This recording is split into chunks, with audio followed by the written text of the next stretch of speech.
Hi friends, എല്ലാവർക്കും smart ലേണിംഗ്സിൻ്റെ മറ്റൊരു ക്ലാസ്സിലേക്ക് സ്വാഗതം. അപ്പോൾ ഞാൻ ആരോമൽ.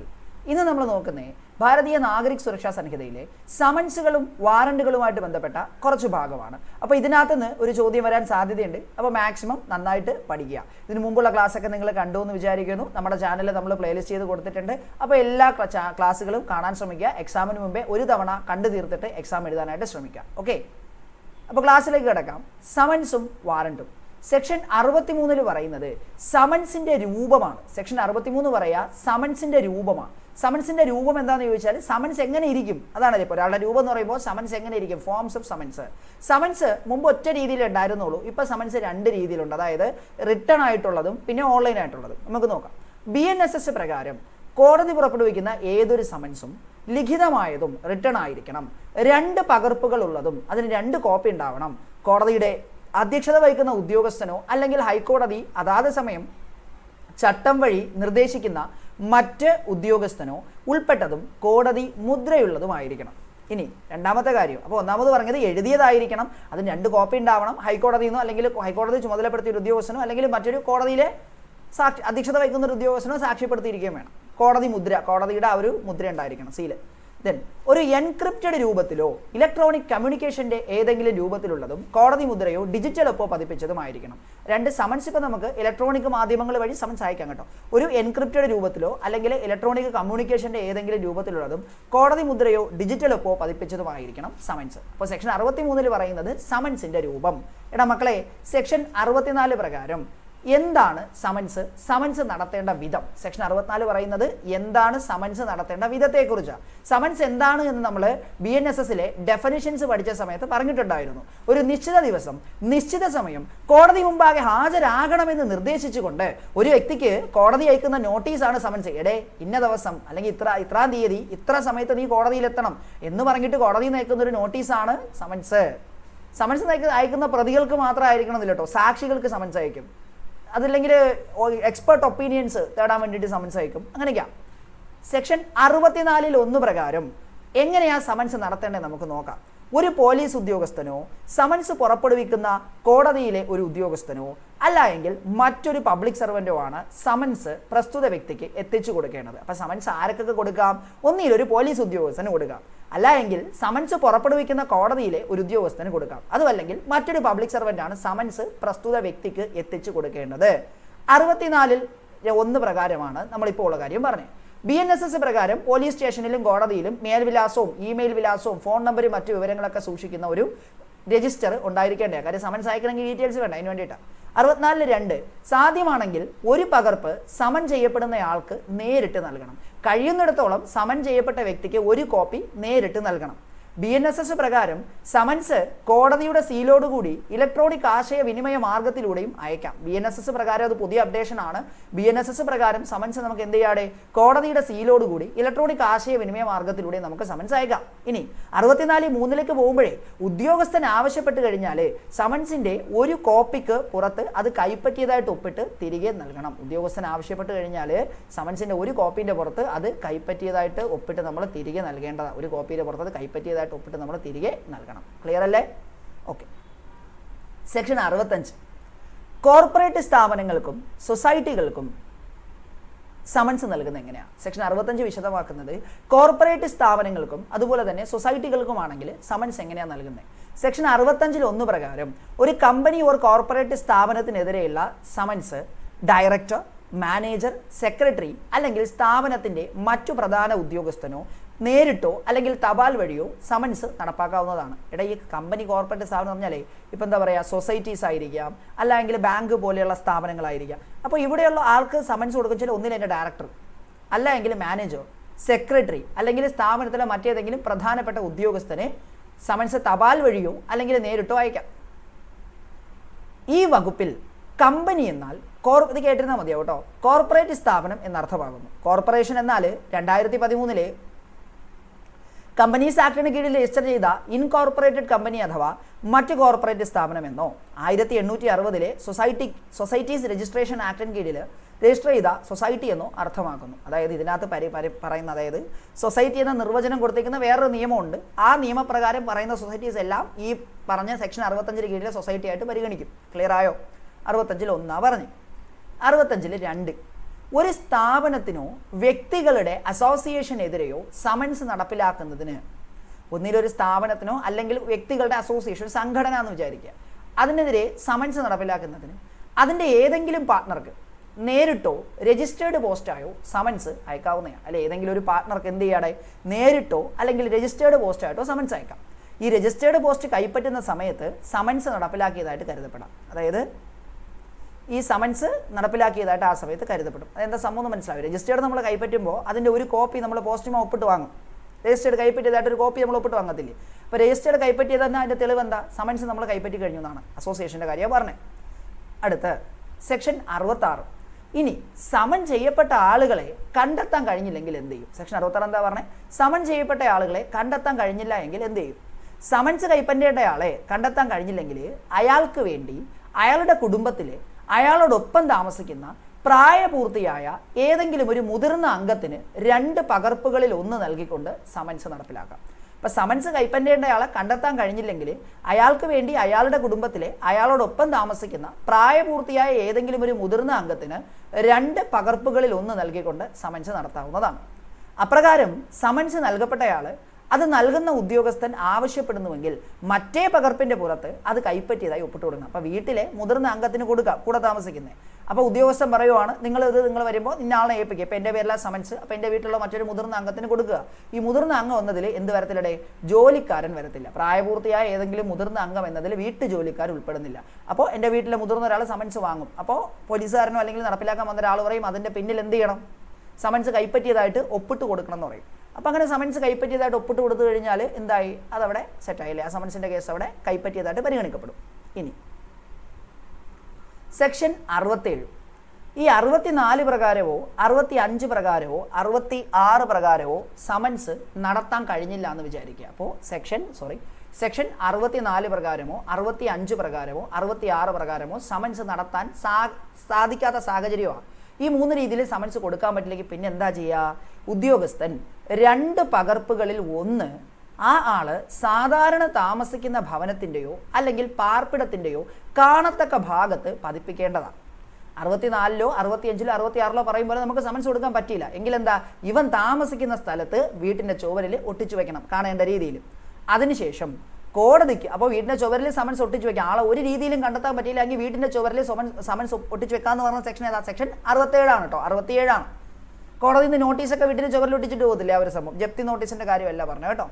അതിനുശേഷം കോടതിക്ക് യുക്തമെന്ന് തോന്നുന്ന, അതും സമൻസ് ആയിട്ടാണ് അയക്കുന്നത് ചെയ്യാം. അതിനുശേഷം കോടതിക്ക് യുക്തമെന്ന് തോന്നുന്ന അന്വേഷണ വിചാരണയ്ക്ക് ശേഷം സമൻസ് മുറപ്രകാരം നടത്തപ്പെട്ടതായിട്ട് കോടതിക്ക് പ്രഖ്യാപിക്കാം. അല്ലെങ്കിൽ ഉചിതമെന്ന് തോന്നുന്ന രീതിയിലുള്ള പുതിയ നടപടിക്ക് അല്ലെങ്കിൽ പുതിയ നടത്തലിന് കോടതിക്ക് ഉത്തരവ് പുറപ്പെടുവിക്കാവുന്നതാണ്. സെക്ഷൻ 67. അപ്പോൾ നമ്മൾ സമൻസുമായിട്ട് ബന്ധപ്പെട്ടുള്ള കാര്യങ്ങളാണ് പഠിക്കാൻ പോകുന്നത്. ഇനി സെക്ഷൻ ഞാൻ ഇച്ചിരി സ്പീഡിലാണ് പോകുന്നത്, എനിക്കത് മനസ്സിലാക്കാൻ പറ്റുന്നുണ്ട്. കാര്യം ഇത് നമ്മൾ ചുമ്മായിട്ട് ലാഗടിപ്പിക്കേണ്ട, റിവിഷൻ മോഡിലാണ് പോകുന്നത്. അഥവാ എന്തെങ്കിലും ഡൗട്ട് ഉണ്ടെങ്കിൽ നിങ്ങൾ റീവൈൻഡ് അടിച്ചോ, അത് വീഡിയോ പോസ് ചെയ്തിട്ട് ആ സംഭവം വായിച്ചും കൂടെ ഒന്ന് മനസ്സിലാക്കാനോ കൂടെ ഒന്ന് ശ്രമിച്ചോളാം കേട്ടോ. ഓക്കെ. സെക്ഷൻ 68 സർക്കാർ ഉദ്യോഗസ്ഥന് സമൻസ് നടത്തേണ്ടതാണ്. അപ്പോൾ ഇവിടെ സമൻസ് സർക്കാർ ഉദ്യോഗസ്ഥനാണ്. അപ്പോൾ നിങ്ങൾക്കൊരു ഡൗട്ട് വരും, സർക്കാർ ഉദ്യോഗസ്ഥർ എന്തിനാണ് സമൻസ് അയക്കുന്നത്? ഞാൻ നേരത്തെ പറഞ്ഞില്ലേ, സാക്ഷി പറയാൻ വിളിക്കുന്നതായിരിക്കുക. ആ കേസിന് സമൻസ് വരും. അപ്പോൾ സർക്കാർ ഉദ്യോഗസ്ഥനെയാണ് സമൻ ചെയ്യപ്പെടുന്നതെങ്കിൽ അതിൻ്റെ നടപടിക്രമം എന്തെന്നാണ് സെക്ഷൻ 68 പറയുന്നത്. 68-ൽ 1 പ്രകാരം സമൻസ് നൽകേണ്ടത് സർക്കാർ സർവീസിലുള്ള വ്യക്തിക്കാണെങ്കിൽ അയാൾ ജോലി ചെയ്യുന്ന സ്ഥാപനത്തിലെ മേധാവിക്ക് സമൻസിൻ്റെ 2 പകർപ്പുകൾ സാധാരണയായിട്ട് അയച്ചു കൊടുക്കണം. അപ്പോൾ സർക്കാർ ഉദ്യോഗസ്ഥനാണ് സമൻസ് ചെയ്യപ്പെടുന്നതെങ്കിൽ 68-ൽ 1 പ്രകാരം അയാൾ ജോലി ചെയ്യുന്ന സ്ഥാപനത്തിലെ മേധാവിക്ക് സമൻസിൻ്റെ 2 പകർപ്പുകളിൽ 1 അയച്ചു കൊടുക്കുക. ഓഫീസ് മേധാവിക്ക് സെക്ഷൻ 64 പ്രകാരം പ്രസ്തുത ഉദ്യോഗസ്ഥന് സമൻസ് നൽകുകയും അതിലെ ഒരു കോപ്പിയുടെ പുറത്ത് അത് കൈപ്പറ്റിയതായിട്ട് ഒപ്പിട്ട് വാങ്ങി കോടതിയിലേക്ക് തിരിച്ചയക്കുകയും ചെയ്യേണ്ടതാണ്. 68 പ്രകാരം അങ്ങനെയുള്ള ഒപ്പ് 68-ലെ 2 പ്രകാരം അങ്ങനെയുള്ള ഒപ്പ് സമൻസ് കൈപ്പറ്റിയതായി കണക്കാക്കാവുന്നതാണ്. അപ്പോൾ ഇവിടെ എന്താ സംഭവം എന്ന് വെച്ചാൽ, ഒരു സർക്കാർ ഉദ്യോഗസ്ഥനെയാണ് സമൻ ചെയ്യപ്പെടുന്നതെങ്കിൽ അയാളെ മേലുദ്യോഗസ്ഥൻ ഉണ്ടാവുമല്ലോ. ഈ മേലുദ്യോഗസ്ഥൻ എന്ത് ചെയ്യും? ഈ മേലുദ്യോഗസ്ഥനാണ് സമൻസ് കൈപ്പറ്റേണ്ടത്, ആ ഓഫീസിൻ്റെ മേധാവി. ഇയാൾ സമൻസ് വാങ്ങിച്ചിട്ട് ആളുടെ കീഴിലുള്ള ആ സമൻ ചെയ്യപ്പെട്ട ഉദ്യോഗസ്ഥനാണോ അയാളെ വിളിക്കും. അയാളെ വിളിച്ചിട്ട് ഒരു പേപ്പർ ആളുടെ കയ്യിൽ കൊടുക്കും, മറ്റേ പേപ്പർ ഇയാളെ കൊണ്ട് ഒപ്പിട്ട് വാങ്ങും. എന്നിട്ട് ഇതെന്ത് ചെയ്യും? അത് തിരിച്ച് കോടതിക്ക് അയക്കും. അപ്പോൾ സമൻ ചെയ്യപ്പെട്ടു എന്ന് മനസ്സിലാക്കണം. ഇത് പൊതുവേ ചെയ്യുന്നതെന്ന് വെച്ചാൽ ഈ സർക്കാർ ഉദ്യോഗസ്ഥർ പൊതുവേ ഞാൻ നേരത്തെ പറഞ്ഞില്ലേ ഈ പോസ്റ്റ്മോർട്ടം ചെയ്ത ഡോക്ടർമാരെയൊക്കെ സമൻ ചെയ്താണ് കോടതിയിൽ വിളിപ്പിക്കുന്നത്. അതുപോലെ ഒരുപാട് അത് കോടതി നോർമൽ കോടതി പ്രൊസീജിയർ ആട്ടോ. സെക്ഷൻ 68. സെക്ഷൻ 69 തദ്ദേശ അതിർത്തികൾക്ക് വെളിയിൽ സമൻസ് നടത്തൽ. സെക്ഷൻ 69 പറയുന്നത് സമൻസ് നടത്തപ്പെടുന്നത് തദ്ദേശ അതിർത്തിക്ക് വെളിയിലാണെങ്കിൽ, അതായത് ആ ഒരു കോടതിയുടെ അധികാര പരിധിക്കാണ് വെളിയിലാണ് സമൻസ് നടത്തെങ്കിൽ എന്താ പ്രൊസീജിയർ നോക്കാം.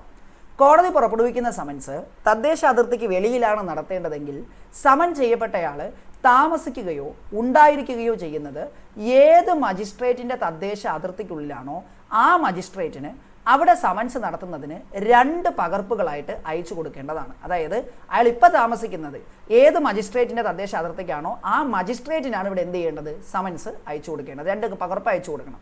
അപ്പോൾ ആ മജിസ്ട്രേറ്റ് എന്ത് ചെയ്തോളൂ, അവിടെ ആ മജിസ്ട്രേറ്റ് അതുമായിട്ട് ബന്ധപ്പെട്ട് എന്താണോ അവിടുത്തെ പ്രൊസീജിയർ നടത്തുന്നത്. അതായത് ഇപ്പോൾ നിങ്ങൾ ആലോചിക്കുക, ജസ്റ്റ് ഇപ്പോൾ തിരുവനന്തപുരം ജില്ലാ കോടതിയാണ് സമൻസ് പ്രഖ്യാപിച്ചത്.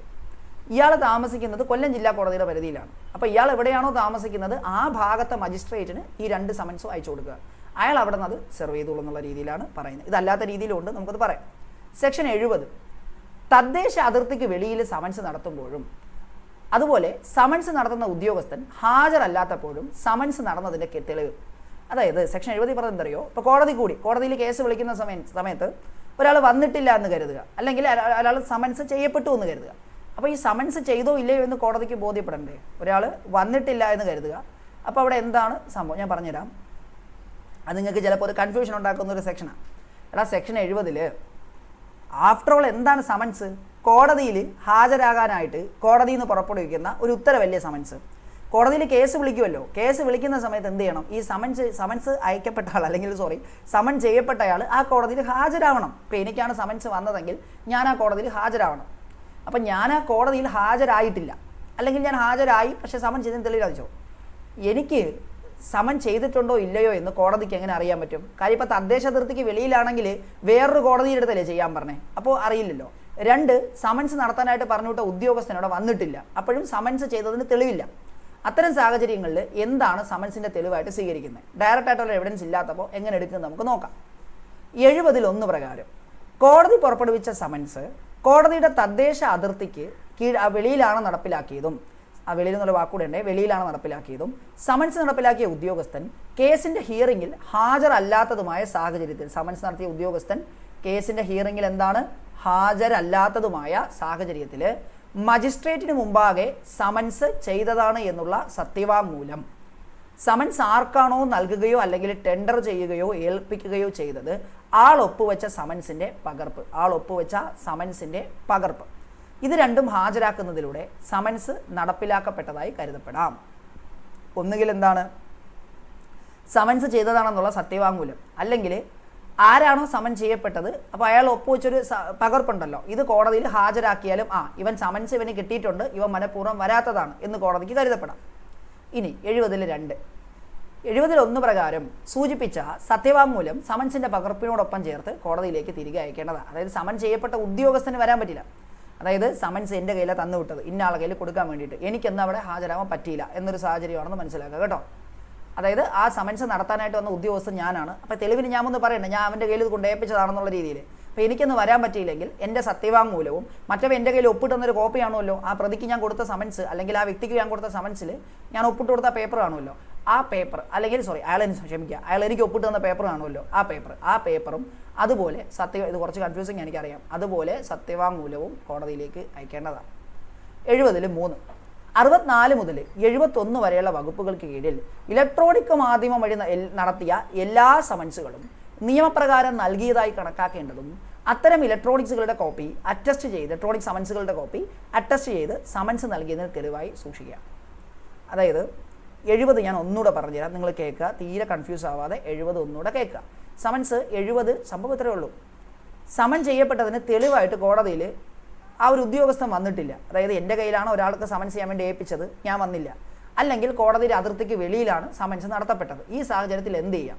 ഒന്നുകിൽ നമ്മളൊരു സത്യവാങ്മൂലം കൊടുക്കണം. സമൻസ് നൽകപ്പെട്ടതാണെന്നുള്ളൊരു സത്യവാങ്മൂലവും അതേപോലെ മറ്റേ സമൻ ചെയ്യപ്പെട്ട വ്യക്തി ഒപ്പിട്ട ഒരു പകർപ്പ് നമുക്ക് ഒപ്പിട്ട് തരണമെന്ന് പറഞ്ഞല്ലോ, ആ പകർപ്പിൻ്റെ കോപ്പിയും കൂടെ കോടതിയിൽ കൊടുക്കുക. ഇതാണ് അതിൻ്റെ തെളിവായിട്ട് വരുന്നത്. ഇനി ഇലക്ട്രോണിക് വഴിയാണ് സമൻസ് നടത്തിയതെങ്കിൽ, ഇലക്ട്രോണിക് മാധ്യമം വഴിയാണ് സമൻസ് നടത്തിയതെങ്കിൽ അവിടെ എന്താ ചെയ്യേണ്ടത്? അവിടെ ഇതിൻ്റെ ഇലക്ട്രോണിക്സിൻ്റെ ഒരു ഡിജിറ്റൽ സൈൻ ചെയ്ത ഒരു കോപ്പി കാണുമല്ലോ, അത് സമൻ ചെയ്ത് അതെന്ത് ചെയ്യുക, അത് അറ്റസ്റ്റ് ചെയ്ത് തെളിവായിട്ട് സൂക്ഷിക്കേണ്ടതാണ്. മനസ്സിലാക്കുക കേട്ടോ. സെക്ഷൻ 72. അപ്പം നമ്മൾ ഇതുവരെ പറഞ്ഞത് സമൻസ് ആണ്. ഇനി 72 മുതൽ നമ്മൾ പഠിക്കാൻ പോകുന്ന വാറണ്ടിനെ കുറിച്ചാണ്. സെക്ഷൻ 72 അറസ്റ്റ് വാറണ്ടിൻ്റെ രൂപവും കാലാവധിയും. സെക്ഷൻ 72 എന്താ പറയുന്നത്? അറസ്റ്റ് വാറണ്ടിൻ്റെ രൂപവും കാലാവധിയും. സമൻസ് ലഭിച്ചിട്ടും കോടതിക്ക് മുമ്പാകെ ഹാജരാകാൻ മനഃപൂർവ്വം വിസമ്മതിക്കുന്ന വ്യക്തികൾക്കെതിരെ കോടതി പുറപ്പെടുവിക്കുന്ന ഉത്തരവാണ് വാറന്റ്. എന്താണ് വാറന്റ്? സമൻസ് ലഭിച്ചിട്ടും കോടതിക്ക് മുമ്പാകെ ഹാജരാകാൻ മനഃപൂർവ്വം വിസമ്മതിക്കുന്ന വ്യക്തികൾക്കെതിരെ കോടതി പുറപ്പെടുവിക്കുന്ന ഉത്തരവാണ് വാറന്റ്. അതായത് ഇവ സമൻസ് അയച്ചിട്ട് വന്നില്ല, ഇവൻ അറസ്റ്റ് ചെയ്ത് ഹാജരാക്കാൻ പറഞ്ഞ് കോടതിയിൽ നിന്ന് പുറപ്പെടുവിക്കുന്ന ഉത്തരവാണ് ഇത് വാറന്റ്. 72 പ്രകാരം BNSS പ്രകാരം കോടതി പുറപ്പെടുവിക്കുന്ന ഏത് അറസ്റ്റ് വാറന്റും എഴുതപ്പെട്ടതും കോടതിയിലെ അധ്യക്ഷത വഹിക്കുന്ന ഉദ്യോഗസ്ഥൻ ഒപ്പിട്ടതും കോടതി മുദ്ര പതിപ്പിച്ചതുമായിരിക്കണം. വാറന്റ് റിട്ടേൺ ആയിരിക്കണം. കോടതിയിലെ ആ ഒരു അധ്യക്ഷൻ മജിസ്ട്രേറ്റ് ഒപ്പിട്ടതായിരിക്കണം. അതേപോലെ തന്നെ കോടതി മുദ്ര പതിപ്പിച്ചതുമായിരിക്കണം. 72 ഓരോ വാറന്റും അത് പുറപ്പെടുവിക്കുന്ന കോടതി റദ്ദാക്കുന്നത് വരെയോ അല്ലെങ്കിൽ അത് നടപ്പാക്കുന്നത് വരെയോ പ്രാബല്യത്തിൽ ഇരിക്കുന്നതുമാണ്. അപ്പോൾ ഒരു വാറന്റിന്റെ കാലാവധി എന്ന് പറയുന്നത് 72 പ്രകാരം ഒന്നുകിൽ ആ വാറന്റ് നടപ്പിലാക്കുന്നത് വരെ അല്ലെങ്കിൽ അത് പുറപ്പെടുവിക്കുന്ന കോടതി അത് റദ്ദ് ചെയ്യുന്നത് വരെയും ഓരോ വാറന്റും പ്രാബല്യത്തിൽ ഇരിക്കുന്നതുമാണ്. സെക്ഷൻ 73 ജാമ്യം വാങ്ങണമെന്ന് നിർദ്ദേശിക്കാനുള്ള അധികാരം. ഇനി നമ്മൾ ജാമ്യത്തിനെ കുറിച്ചാണ് പറയുന്നത്. സെക്ഷൻ 73 പറയുന്നത് കോടതി ജാമ്യമാണ്. അത് എന്താണ് എന്ന് ഞാൻ ആദ്യം ഒന്ന് പറഞ്ഞുതരാം, അത് നിങ്ങൾ ശ്രദ്ധിച്ച് കേൾക്കുക. നമ്മളൊരു വാറന്റ് പ്രകാരം നമ്മൾ അറസ്റ്റ് ചെയ്തു എന്ന് വിചാരിച്ചു. അപ്പോൾ വാറന്റ് പ്രകാരം അറസ്റ്റ് ചെയ്ത സമയത്ത് നമുക്ക് പോലീസ് സ്റ്റേഷനിൽ നിന്ന് ഒരിക്കലും പിന്നെ ജാമ്യം കിട്ടില്ല. സാധാരണ രീതിയിൽ നമ്മൾ പെറ്റി കേസൊക്കെ ആണെങ്കിൽ സ്റ്റേഷൻ ജാമ്യം കിട്ടി നമുക്ക് വരാൻ പറ്റും. എന്നാൽ ഇവിടെ സ്റ്റേഷൻ ജാമ്യം എന്നൊരു സംഭവമേ ഇല്ല. നമുക്ക് വാറന്റ് പുറപ്പെടുവിച്ച മജിസ്ട്രേറ്റിനോട് അല്ലെങ്കിൽ കോടതിയിൽ നമുക്ക് ജാമ്യാപേക്ഷ നൽകാം. അപ്പോൾ നമ്മളെ പോലീസ് പിടിച്ചുകൊണ്ട് പോകുന്നു, വാറന്റോട് കൂടെ വരുന്നു, പോലീസ് നമ്മളെ അറസ്റ്റ് ചെയ്ത് കൊണ്ടുപോകുന്നു. അപ്പോൾ നമ്മൾ അഡ്വക്കേറ്റ് അല്ലെങ്കിൽ നമ്മളെ ബന്ധുക്കൾ അല്ലെങ്കിൽ നമ്മുടെ സുഹൃത്തുക്കൾ ഒരു അഡ്വക്കേറ്റിനെ കൊണ്ട് നേരെ മജിസ്ട്രേറ്റിനടുത്ത് പോവുകയും നമുക്ക് ഈ വാറന്റിനെതിരെ നമ്മൾ അറസ്റ്റ് ചെയ്തതിന് നമുക്ക് ജാമ്യം വേണമല്ലോ, ജാമ്യത്തിനുള്ള അപേക്ഷ അവിടെ കൊടുക്കുകയും വേണം. അങ്ങനെ ജാമ്യത്തിനുള്ള ഒരു അപേക്ഷ കൊടുക്കുന്ന സമയത്ത് മതിയായ ജാമ്യ വ്യവസ്ഥകൾ, ജാമ്യ ബോണ്ട്, ചിലപ്പോൾ ആൾ ജാമ്യം അവിടെ കൊടുക്കേണ്ടി വരും. ആൾ ജാമ്യവും അതിനൊത്ത തുകയും അവിടെ കൊടുക്കേണ്ടി വരും, കോടതിയിൽ കെട്ടിവെക്കണം. അവിടെ പറയുന്നത് ഇന്ന കാര്യമാണ്, ഇന്ന ദിവസം കോടതി കൂടുന്ന സമയത്തൊക്കെ ഞാൻ ഹാജരായി കൊള്ളാമെന്ന് പ്രതിക്ക് വേണ്ടി 2-3 വ്യക്തികൾ, അതായത് പ്രതി അപ്പോൾ ഹാജരാവും എന്ന രീതിയിൽ പ്രതിക്ക് വേണ്ടി ജാമ്യം എടുത്ത് പ്രതിയെ നമുക്ക് എന്ത് ചെയ്യാം, കൊണ്ടുപോകാം. അപ്പോൾ എങ്ങനെയാണ്? ഈ പോലീസുകാരൻ്റെ കയ്യിൽ ഈ ജാമ്യത്തിൻ്റെ പേപ്പർ, കോടതിയിൽ തരുന്ന പേപ്പർ കൊണ്ട് കൊടുക്കണം, അപ്പോഴേ വിടുള്ളൂ. ഇനി ഒരു കഥ വെച്ച് പറഞ്ഞുതരാം. എന്നെ പോലീസ് അറസ്റ്റ് ചെയ്ത് കൊണ്ടുപോകുന്നു, അറസ്റ്റ് വാറന്റ് ഉണ്ട്. ഇനി എൻ്റെ വക്കീൽ നേരെ കോടതിയിൽ പോകുന്നു, മജിസ്ട്രേറ്റിന് മുമ്പിൽ പറയുന്നു ഇന്ന വ്യക്തിക്ക് ജാമ്യം അപേക്ഷിക്കണം, വിളിക്കുമ്പോഴൊക്കെ ഹാജരായിക്കൊള്ളാം എന്നുള്ള രീതിയിൽ, കോടതി കൂടുമ്പോഴൊക്കെ ഹാജരായിക്കൊള്ളാം. ജാമ്യം ലഭിക്കാവുന്ന കുറ്റമാണെങ്കിൽ മാത്രമേ ഇത് കിട്ടുള്ളൂ കേട്ടോ. എല്ലാ കുറ്റങ്ങൾക്കും എന്ത് കിട്ടത്തില്ല, ഈ പറഞ്ഞ സംഭവം കിട്ടില്ല. അങ്ങനെ എന്ത് ചെയ്തു? അപ്പോൾ കോടതി പറഞ്ഞു ഇത്ര ആൾക്കാരും ഇത്ര രൂപയും കെട്ടിവെക്കണം, 25,000 രൂപ വെച്ച് 2 ജാമ്യം വേണമെന്ന് പറയാണ്. അങ്ങനെ 25,000 രൂപ വെച്ച് 2 ജാമ്യം കെട്ടിവെച്ചു. അപ്പോൾ കോടതിയിൽ നിന്ന് എന്ത് ചെയ്തു? ജാമ്യക്കാരെ കെട്ടിവെച്ചപ്പോൾ കോടതിയിൽ നിന്ന് ജാമ്യം ഇഷ്യൂ ചെയ്തു. ഈ ജാമ്യത്തിൻ്റെ പേപ്പർ വാങ്ങിച്ചുകൊണ്ട് അറസ്റ്റ് ചെയ്ത ഇൻസ്പെക്ടറുടെ അടുത്ത് പോകണം. നിങ്ങൾ സിനിമയിൽ കണ്ടിട്ടില്ലേ, വക്കീൽ നേരെ എന്ത് ചെയ്യുന്നു, മാസമായിട്ട് വക്കീൽ ഒരു മാസ് ഇൻട്രോ ഒക്കെ കൊടുത്ത് നേരെ എന്ത് ചെയ്യും, പോലീസ് സ്റ്റേഷനിൽ വരുന്നു, എസ്ഐയുടെ കയ്യിൽ വാറന്റ് എടുത്ത് കൊടുക്കുന്നു, ജാമ്യം കിട്ടിയ പേപ്പർ എടുത്ത് കൊടുക്കുന്നു, അറസ്റ്റ് ചെയ്ത പ്രതി ഇറക്കി കൊണ്ടുപോകുന്നു. അത് തന്നെ സംഭവം. ഈ ജാമ്യത്തിൻ്റെ പേപ്പർ കൊണ്ട് നേരെ എസ്ഐയുടെ കയ്യിൽ കൊടുക്കുന്നു, കസ്റ്റഡിയിൽ നിന്ന് മോചിപ്പിക്കുകയും ചെയ്യാം. ഇതാണ് ഈ 73 പറയുന്നത്. ഇനി ഒന്ന് വായിച്ചോളൂ. ഒരു വ്യക്തിയെ അറസ്റ്റ് ചെയ്യുവാൻ വാറന്റ് പുറപ്പെടുവിക്കുന്ന ഒരു കോടതി അങ്ങനെയുള്ള വ്യക്തി നിർദ്ദിഷ്ടമായ സമയത്തും അതിനുശേഷവും കോടതി മറ്റു വിധത്തിൽ നിർദ്ദേശിക്കുന്നത് വരെയും കോടതി മുമ്പാകെ ഹാജരാകുന്നതിന് മതിയായ ജാമ്യക്കാരോടുകൂടി, അതായത് കോടതി എപ്പോൾ വിളിച്ചാലും വരാമെന്ന്, മതിയായ ജാമ്യക്കാരോടുകൂടിയ ഒരു ജാമ്യ ബോണ്ട് നടപ്പിലാക്കുകയാണെങ്കിൽ വാറന്റ് അധികാരപ്പെടുത്തി കൊടുത്തിട്ടുള്ള ഉദ്യോഗസ്ഥൻ ആ ജാമ്യാപേക്ഷ വാങ്ങുകയും അങ്ങനെയുള്ള വ്യക്തിയെ കസ്റ്റഡിയിൽ നിന്ന് മോചിപ്പിക്കുകയും ചെയ്യേണ്ടതാണ്. കോടതി ഉത്തരവിട്ട് പറഞ്ഞുവിടാം. ദെൻ ജാമ്യാപേക്ഷയിൽ 73-ൽ 2 പ്രകാരം ജാമ്യാപേക്ഷയിൽ എന്തൊക്കെ ഉണ്ടായിരിക്കണം? ജാമ്യക്കാരുടെ എണ്ണം, ഓരോ ജാമ്യക്കാരും ആരുടെ അറസ്റ്റിനാണോ വാറന്റ് പുറപ്പെടുവിച്ചിട്ടുള്ളത് അയാളും യഥാക്രമം എത്ര തുകയ്ക്കാണ് ബാധ്യസ്ഥരാക്കപ്പെടേണ്ടത്. ഞാൻ പറഞ്ഞില്ലേ, കോടതിയിൽ കാശടക്കണം. കോടതി മുമ്പാകെ അയാൾ ഹാജരാകേണ്ട സമയം, ഇത്രയും അതിനകത്ത് എഴുതിയിരിക്കണം. ഏതിൽ? ജാമ്യത്തിൻ്റെ റിപ്പോർട്ടിൽ എഴുതിയിരിക്കണം. ഈ വകുപ്പിൻ കീഴിൽ ജാമ്യം വാങ്ങുമ്പോഴെല്ലാം അറസ്റ്റ് വാറന്റ് അധികാരപ്പെടുത്തി കൊടുക്കപ്പെട്ട ഉദ്യോഗസ്ഥൻ ബോണ്ട് കോടതിയിലേക്ക് അയക്കണം. ഈ ജാമ്യ ബോണ്ട് എന്ത് ചെയ്യണം? കോടതിയിലോട്ട് ഈ ഉദ്യോഗസ്ഥൻ അയച്ചു കൊടുക്കണം കേട്ടോ. ആ ഒരു കാര്യം കൂടെ മനസ്സിലാക്കുക. അതായത് അറസ്റ്റ് പ്രതിയെ വിട്ടല്ലോ, അപ്പോൾ ഈ ബോണ്ട് ഇരിക്കുമല്ലേ, ബോണ്ട് പകരം ബോണ്ട് കോടതിക്ക് അയക്കണം. എന്തിനാ ബോണ്ട് കോടതിക്ക് അയക്കേണ്ടി വരുന്നേ? ഈ വാറന്റ് പ്രകാരം അറസ്റ്റ് ചെയ്ത ഉദ്യോഗസ്ഥനെ ഈ പ്രതിയെ കോടതിയിൽ ഹാജരാക്കണം. അപ്പോൾ പ്രതിയെ കോടതിയിൽ ഹാജരാക്കിയില്ല, പ്രതിക്ക് ജാമ്യം അനുവദിച്ച് ജാമ്യത്തിൽ പോയി, അങ്ങനെങ്കിൽ പകരം ജാമ്യ ബോണ്ട് കോടതിയിലേക്ക് അയക്കുക. അത്രയേ ഉള്ളൂ, നിങ്ങൾ മനസ്സിലാക്കുക. 73(3). 74. നിങ്ങൾക്ക് ഈ പറയുന്നതിൽ കൺഫ്യൂഷൻ വരുന്ന ഏതെങ്കിലും സെക്ഷനോ സെക്ഷൻ നമ്പരോ ഒന്നുകൂടെ പറയണമെന്നുണ്ടെങ്കിൽ നിങ്ങളത് കമൻറ്റ് ബോക്സിൽ ഇന്ന സെക്ഷൻ ഒന്നുകൂടെ ഒന്ന് എക്സ്പ്ലെയിൻ ചെയ്യണമെന്ന് പറഞ്ഞാൽ മതി. ഞാനത് ഷോർട്ട് വീഡിയോ ആയിട്ടോ അല്ലെങ്കിൽ കമൻറ്റ് റിപ്ലൈ ആയിട്ടോ ആ ഒരു സാധനം ഇടാം കേട്ടോ. ഏതെങ്കിലും സെക്ഷൻസ് ഒന്നുകൂടെ പറയണമെന്നുണ്ടെങ്കിൽ നിങ്ങളത് കമൻസ് ആയിട്ട് ഇട്ടാൽ മതിയാവും. സെക്ഷൻ 74. വാറൻറ്റുകൾ ആർക്കാണ് അധികാരപ്പെടുത്തി കൊടുക്കുന്നത്? അതായത് അറസ്റ്റ് വാറൻറ്റ് ആർക്കൊക്കെ അധികാരപ്പെടുത്തി കൊടുക്കാം? 74(1) പ്രകാരം അറസ്റ്റ് വാറൻറ്റ് സാധാരണയായി ഒന്നോ അതിലധികമോ പോലീസ് ഉദ്യോഗസ്ഥർക്കാണ് അധികാരപ്പെടുത്താവുന്നത്. എന്നാൽ വാറൻറ്റ് ഉടനെ നടപ്പാക്കേണ്ടതുമാണ്. ഒരു പോലീസ് ഉദ്യോഗസ്ഥനെയോ ഉടനെ ലഭിക്കാതിരിക്കുകയും ചെയ്താൽ കോടതിക്ക് മറ്റേതെങ്കിലും ആളിനെയോ ആളുകളെയോ ഈ വാറൻറ്റ് അധികാരപ്പെടുത്താം. 74(1) പ്രകാരം വാറൻറ്റ് കൊടുക്കേണ്ട ആർക്കാ?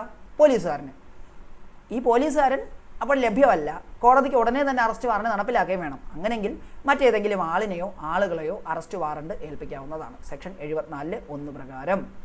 74(2) ഒരു വാറൻറ്റ് ഒന്നോ അതിലധികമോ ഉദ്യോഗസ്ഥന്മാർക്കോ ആളുകൾക്കോ അധികാരപ്പെടുത്തി കൊടുത്തിട്ടുള്ളപ്പോൾ, ഒരു വാറൻറ്റ് ഒന്നോ അതിലധികമോ ഉദ്യോഗസ്ഥന്മാർക്കോ ആളുകൾക്കോ അധികാരപ്പെടുത്തി കൊടുത്തിട്ടുള്ളപ്പോൾ അതവർ എല്ലാവർക്കുമായിട്ടോ അല്ലെങ്കിൽ അവരിൽ ഏതെങ്കിലും ഒന്നോ അതിലധികമോ ആളുകൾക്കോ നടപ്പാക്കാം. അതായത് ഒരു വാറൻറ്റ് ഒന്നിലധികം പേർക്ക് അധികാരപ്പെടുത്തിയിട്ടുള്ളപ്പോൾ അവരിൽ എല്ലാവർക്കുമായിട്ടോ അല്ലെങ്കിൽ ഏതെങ്കിലും ഒന്നോ അതിലധികമോ ആളുകൾക്കുമായിട്ട് നടപ്പാക്കാം. ഒന്നിൽ അല്ല ആരെങ്കിലും ഒരാൾക്ക് അല്ലെങ്കിൽ എല്ലാവർക്കുമായിട്ടും ഈ വാറൻറ്റ് നടപ്പിലാക്കാനായിട്ട് സാധിക്കും. ക്ലിയർ ആക്കാം. സെക്ഷൻ 75. വാറൻറ്റ് ഏതൊരാൾക്കും അധികാരപ്പെടുത്തി കൊടുക്കാം.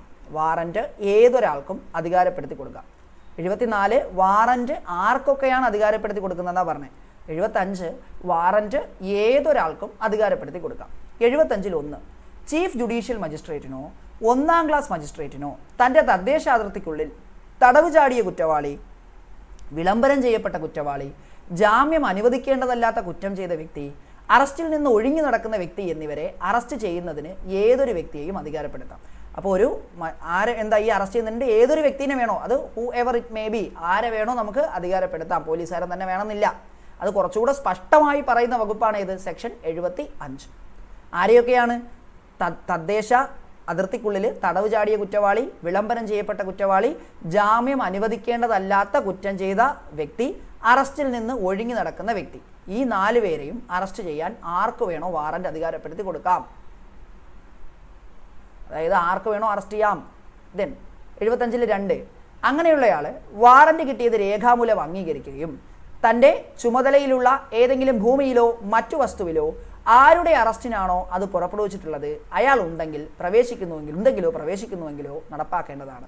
75(2) പ്രകാരം ഒരു വ്യക്തിക്ക് ഇപ്പോൾ 75(2) പ്രകാരം ഇപ്പോൾ എൻ്റെ ബ്രദറിന്, എൻ്റെ അനിയന് എന്നെ അറസ്റ്റ് ചെയ്യാനുള്ള വാറൻറ്റ് കോടതി കൊടുത്തു എന്ന് വിചാരിച്ചോളൂ. അപ്പോൾ ഈ അറസ്റ്റ് വാറൻറ്റ് കയ്യിലുള്ളപ്പോൾ എന്ത് ചെയ്യാം? ഞാൻ അവൻ്റെ അധികാരപരിധി, അതിപ്പോൾ വീടാവാം, പ്രൈവറ്റ് പ്ലേസ് ആണെങ്കിൽ വീടാവാം, ഉദ്യോഗസ്ഥരാണെങ്കിൽ അവൻ്റെ ജൂറിസ്ട്രിക്ഷൻ ആവാം, ആ സ്ഥലത്ത് കയറുകയാണെങ്കിൽ എന്ത് ചെയ്യാടെ? എന്നെ അറസ്റ്റ് ചെയ്യാം. അതാണ് പരിപാടി. 75(3) ആർക്കെതിരെയാണോ അങ്ങനെയുള്ള വാറൻറ്റ് പുറപ്പെടുവിച്ചിട്ടുള്ളത് അയാൾ അറസ്റ്റ് ചെയ്യപ്പെടുമ്പോൾ അയാളെ വാറൻറ്റോടുകൂടി ഏറ്റവും അടുത്തുള്ള പോലീസ് ഉദ്യോഗസ്ഥനെ ഏൽപ്പിച്ചു കൊടുക്കേണ്ടതും ആ പോലീസ് ഉദ്യോഗസ്ഥൻ അയാളെ 73ാം വകുപ്പിൻ കീഴിൽ ജാമ്യം വാങ്ങാത്ത പക്ഷം, അതായത് ജാമ്യം ഉണ്ടെങ്കിൽ കുഴപ്പമില്ല, ജാമ്യം വാങ്ങാത്ത പക്ഷം അധികാരിതയുള്ളൊരു മജിസ്ട്രേറ്റിന് മുമ്പാകെ എത്തിക്കേണ്ടതുമാണ്. ഓക്കെ. അപ്പോൾ എനിക്ക് തോന്നുന്നു ഇതിൻ്റെ ഒരു കാര്യം ഞാൻ പറഞ്ഞില്ല. ഇപ്പോൾ ഈ മോഹൻലാലിൻ്റെ ക്രിസ്ത്യൻ ബ്രദേഴ്സ് എന്നുള്ള സിനിമയിലൊരു സീനുണ്ട്. അതായത് മോഹൻലാൽ അഭിനയിക്കുന്ന ക്യാരക്ടർ അതിലാണ് മറ്റേ എന്താ പറയുക, നമ്മുടെ ഇപ്പോൾ വൈറലായ ഒരു സാധനം ഉണ്ടല്ലോ, നീ പോലീസിനെ പറഞ്ഞ് മനസ്സിലാക്കി ഞാൻ വക്കീലുമായിട്ട് വരാമെന്ന് പറഞ്ഞ സാധനമില്ലേ, ആ സംഭവം ഇതിൽ വർക്കാവും. നിങ്ങൾ ആലോചിച്ച് നോക്ക്. 75(3) നമ്മൾ 73 പ്രകാരം ജാമ്യം അങ്ങനെയാണ്. അതായത് ഇപ്പോൾ അതേ സിനിമയിൽ തന്നെ വേറൊരു സംഭവം ഉണ്ട്. അതായത് അറസ്റ്റ് ചെയ്യുന്നു, ഈ മോഹൻലാലിൻ്റെ ക്യാരക്ടറിനെ അറസ്റ്റ് ചെയ്യുന്നുണ്ട്, SP അത് പോലീസ് സൂപ്രണ്ട് അറസ്റ്റ് ചെയ്യുന്നതായിട്ട് കാണിക്കും. അതിനുശേഷം എന്ത് ചെയ്യും? പിന്നീട് അയാൾക്ക് മുൻകൂർ ജാമ്യം അല്ലെങ്കിൽ ആ ഒരു ആൻറ്റിസിപ്പേറ്ററി ബെയിൽ ആ ഒരു സംഭവം കിട്ടുന്നതുകൊണ്ട് അയാളെ പിന്നെ വിടുന്നതായിട്ടും കാണിക്കുന്നുണ്ട്. ആ ഒരു സംഭവം അതിൽ വരും. പക്ഷേ ശ്രദ്ധിക്കുക ജാമ്യത്തിൻ്റെ കാര്യത്തിൽ. അപ്പോൾ 73-ാം വകുപ്പിന് കീഴിൽ ജാമ്യം വാങ്ങാത്ത പക്ഷം അധികാരിതയുള്ള ഒരു മജിസ്ട്രേറ്റിന് മുമ്പാകെ എന്ത് ചെയ്യേണ്ടതാണ്, എത്തിക്കേണ്ടതുമാണ്. നെക്സ്റ്റ് സെക്ഷൻ 77 വാറന്റിൻ്റെ സാരാംശം അറിയിക്കൽ. സെക്ഷൻ 77 വാറന്റിൻ്റെ സാരാംശം അറിയിക്കൽ. അറസ്റ്റ് വാറന്റ് നടപ്പാക്കുന്ന പോലീസ് ഉദ്യോഗസ്ഥരോ അല്ലെങ്കിൽ മറ്റൊരു വ്യക്തിയോ അറസ്റ്റ് ചെയ്യപ്പെടാനുള്ള ആളെ അതിൻ്റെ സാരാംശം അറിയിക്കേണ്ടതും ആവശ്യപ്പെടുന്നുവെങ്കിൽ വാറന്റ് അയാളെ കാണിക്കേണ്ടതുമാണ്. അപ്പോൾ അറസ്റ്റ് വാറന്റ് നടപ്പാക്കുന്ന ഒരു പോലീസ് ഉദ്യോഗസ്ഥനോ അല്ലെങ്കിൽ മറ്റൊരു വ്യക്തിയോ അറസ്റ്റ് ചെയ്യപ്പെടാനുള്ള ആളെ അതിൻ്റെ സാരാംശം അറിയിക്കേണ്ടതും ആവശ്യപ്പെടുന്നുവെങ്കിൽ വാറന്റ് അയാളെ കാണിക്കേണ്ടതുമാണ്. സെക്ഷൻ 78 അറസ്റ്റ് ചെയ്യപ്പെട്ടയാളെ 78 എക്സ്പ്ലെയിൻ ചെയ്തില്ലല്ലേ? വേറെ ഒന്നുമല്ല, ഈ വാറന്റിൻ്റെ നടപ്പിലാക്കാൻ വരുമ്പോഴേ എൻ്റെ പേരിലൊരു എന്നിപ്പോൾ അറസ്റ്റ് ചെയ്യാൻ വരുമ്പോൾ എൻ്റെ പേരിൽ ഒരു വാറന്റ് ഉണ്ടെന്ന് പറയുമല്ലോ.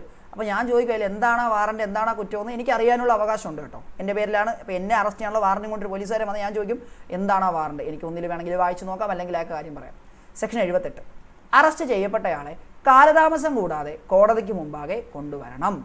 അറസ്റ്റ് വാറന്റ് നടപ്പിലാക്കുന്ന പോലീസ് ഉദ്യോഗസ്ഥനോ അല്ലെങ്കിൽ മറ്റൊരു വ്യക്തിയോ അനാവശ്യ കാലതാമസമൊന്നും കൂടാതെ അറസ്റ്റ് ചെയ്യപ്പെട്ട ആൾ എന്ത് ചെയ്യേണ്ടതാണ്, കോടതിയുടെ മുമ്പാകെ ഹാജരാക്കേണ്ടതാണ്. പെട്ടെന്ന് തന്നെ കോടതിയുടെ മുമ്പാകെ ഹാജരാക്കണം. അങ്ങനെയുള്ള കാലതാമസം യാതൊരു സംഗതിയിലും അറസ്റ്റ് ചെയ്യപ്പെട്ട സ്ഥലത്ത് നിന്ന് ആ മജിസ്ട്രേറ്റ് കോടതിയിലേക്കുള്ള യാത്രയിൽ ആവശ്യമായ സമയം ഒഴിവാക്കി 24 മണിക്കൂർ കവിയാൻ പാടുള്ളതല്ല. ശ്രദ്ധിച്ചോളൂ, സെക്ഷൻ 78 പ്രകാരം അറസ്റ്റ് ചെയ്യപ്പെട്ടയാളെ വാറന്റ് പ്രകാരം അറസ്റ്റ് ചെയ്യപ്പെട്ടയാളെ 24 മണിക്കൂറിനകം കോടതിയിൽ ഹാജരാക്കണം. ഏത് കോടതിയിൽ നിന്നാണോ വാറന്റ് പുറപ്പെടുവിച്ചത് ആ കോടതിയിൽ ഹാജരാക്കണം. ഇനി ദൂരെ നിന്നാണ് അറസ്റ്റ് ചെയ്തെങ്കിൽ എന്താണ്, സഞ്ചരിക്കാനുള്ള സമയം വേണ്ടേ? ഇപ്പോൾ എന്താ പറയുക, തിരുവനന്തപുരം ജില്ലാ കോടതി അല്ലെങ്കിൽ എറണാകുളം ഹൈക്കോടതി നിന്നാണ് ഒരു വാറന്റ്, അല്ലെങ്കിൽ വേണ്ട എറണാകുളത്തെ ജില്ലാ കോടതി നിന്നാണ് ഒരു വാറന്റ് വന്നതെന്ന് വിചാരിക്കുക. ഈ പ്രതിനെ നമ്മൾ പിടിക്കാനായിട്ട് പോയത് ജമ്മു കാശ്മീരിൽ നിന്നാണ് പ്രതിയെ പിടിച്ചത്.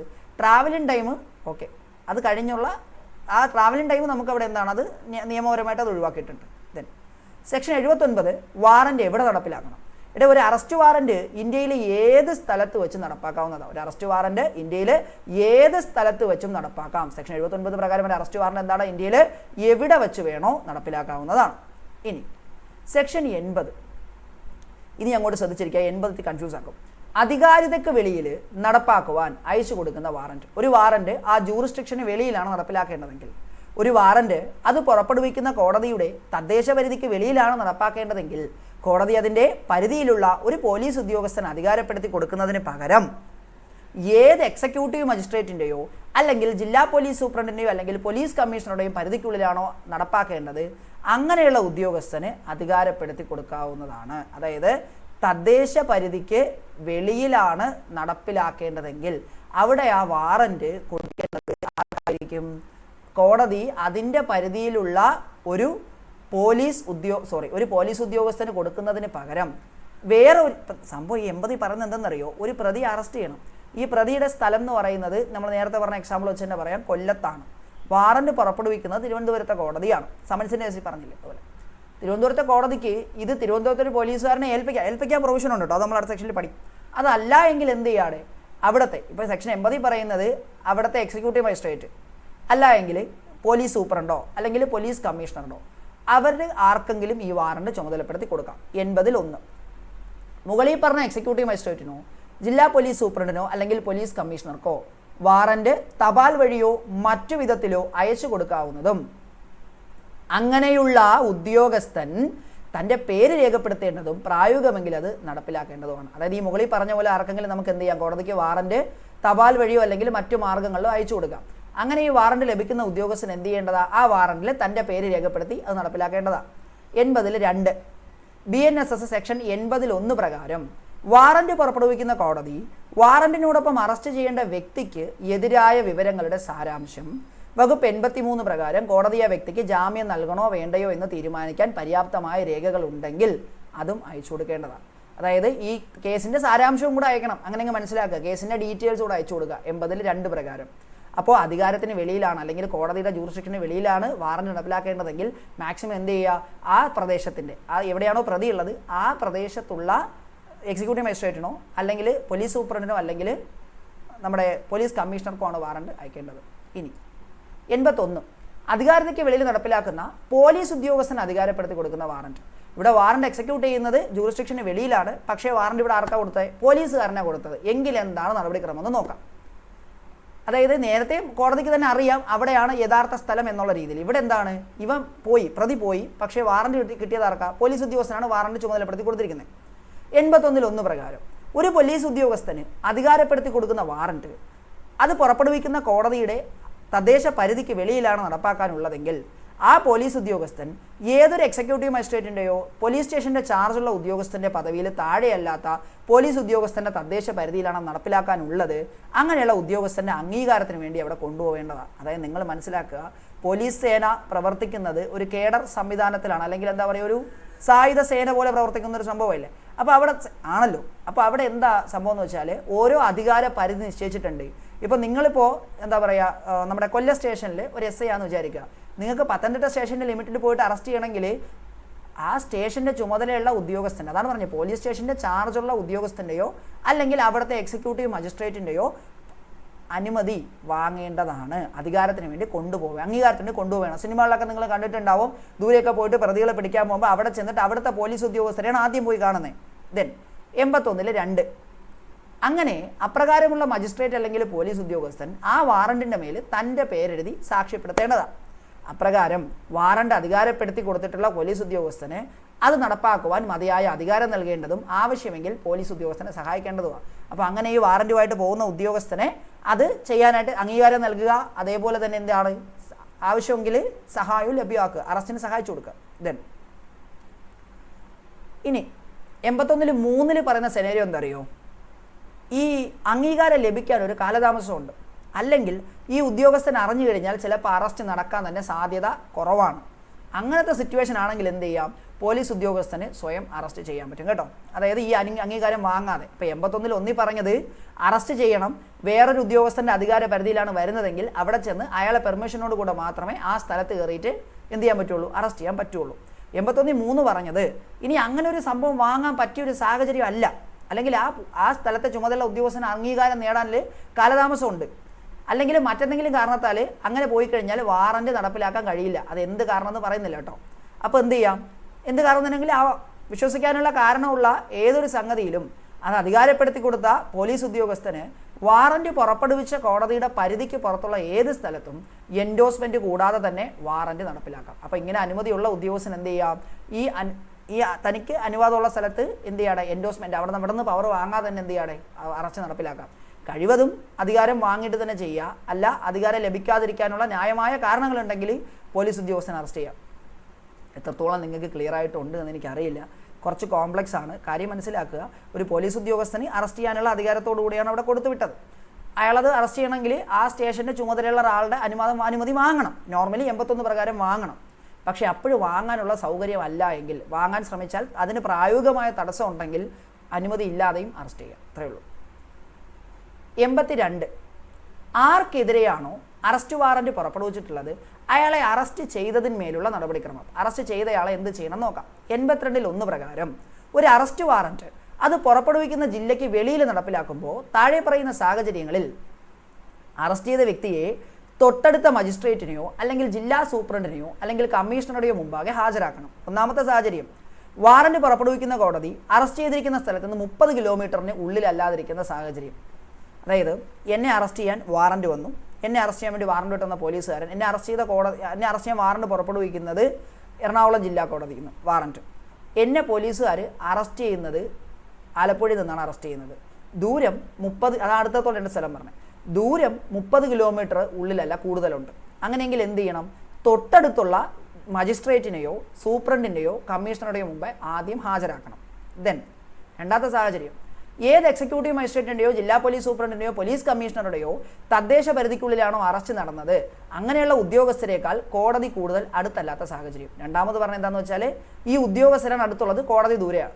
ദെൻ 73-ാം വകുപ്പിന് കീഴിൽ ജാമ്യം വാങ്ങിയിട്ടില്ല, അതായത് കോടതിയിൽ നിന്ന് ജാമ്യമൊന്നും കിട്ടിയിട്ടില്ല. ഈ സാഹചര്യത്തിലൊക്കെ എന്ത് ചെയ്യുന്ന പറയുന്നേ, 81 പ്രകാരം ഏതെങ്കിലും വ്യക്തിയെ അറസ്റ്റ് ചെയ്താൽ നമ്മൾ എന്ത് ചെയ്യണമെന്ന് പറഞ്ഞു, ആ ഭാഗത്തുള്ള ഉദ്യോഗസ്ഥന് മുമ്പിലാണ് ആദ്യം ഹാജരാക്കേണ്ടതാണ്. 82 പറഞ്ഞ്. ഇനി 82 പോകുമ്പോൾ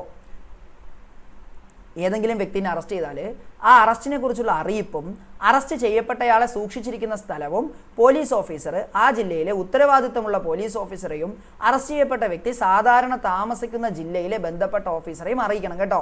82 പ്രകാരം ഒരാളെ അറസ്റ്റ് ചെയ്ത് കഴിഞ്ഞാൽ വാറന്റ് നടപ്പിലാക്കി കഴിഞ്ഞാൽ അയാളെ എവിടെയാണ് പാർപ്പിച്ചിരിക്കുന്നത് എന്നുള്ള കാര്യം എന്ത് ചെയ്യണോടെ ഈ 2 ഉദ്യോഗസ്ഥരെയും അറിയിക്കണം. സ്വന്തം ജില്ലയിലെ ഉദ്യോഗസ്ഥനെയും അതേപോലെ ഉത്തരവാദിത്തപ്പെട്ട പോലീസ് ഓഫീസറെയും അറിയിക്കേണ്ടതാണ്. ഓർഡർ പുറപ്പെടുവിച്ച ജില്ലയിൽ ഈ 2 കാര്യം ഒന്ന് ജസ്റ്റ് ഒന്ന് ഓർമ്മിച്ചോളൂ. ഓക്കെ, 82 അപ്പോൾ നമ്മൾ ഇന്നത്തെ ക്ലാസ്സിൽ ചർച്ച ചെയ്തത് ഇച്ചിരി കോംപ്ലക്സ് ആയിട്ടുള്ള കുറച്ച് സെക്ഷനാണ്. ഈ വാറണ്ടിൻ്റെ ലാസ്റ്റ് സെക്ഷനിലേക്കൊക്കെ വരുന്ന സമയത്ത് ഇച്ചിരി കൺഫ്യൂസിങ് ആയിട്ടുള്ള കാര്യങ്ങളുണ്ട്. അപ്പോൾ നിങ്ങൾ എന്ത് ചെയ്യുക, ആ ഒരു സംഭവം എന്തെങ്കിലും ഡൗട്ട് ഉണ്ടെങ്കിൽ കമൻറ്റ് ബോക്സിൽ ഇടുക, ഞാനത് എക്സ്പ്ലെയിൻ ചെയ്ത് തരാവുന്നതാണ്. അപ്പോൾ ഇന്നത്തെ ക്ലാസ് കഴിയുകയാണ്. അടുത്ത ക്ലാസ്സിൽ നമുക്ക് പോലീസുകാരുടെ സെർച്ച് ആൻഡ് സീസർ അല്ലെങ്കിൽ പരിശോധനയും കണ്ടുകെട്ടലുമായിട്ട് ബന്ധപ്പെട്ടുള്ള കാര്യങ്ങളുമായിട്ട് അടുത്ത ക്ലാസ്സിൽ നാളെ നിങ്ങളുടെ മുന്നിൽ കണ്ടുമുട്ടാം. അപ്പോൾ ഞാൻ ആരോമൽ. Thank you all.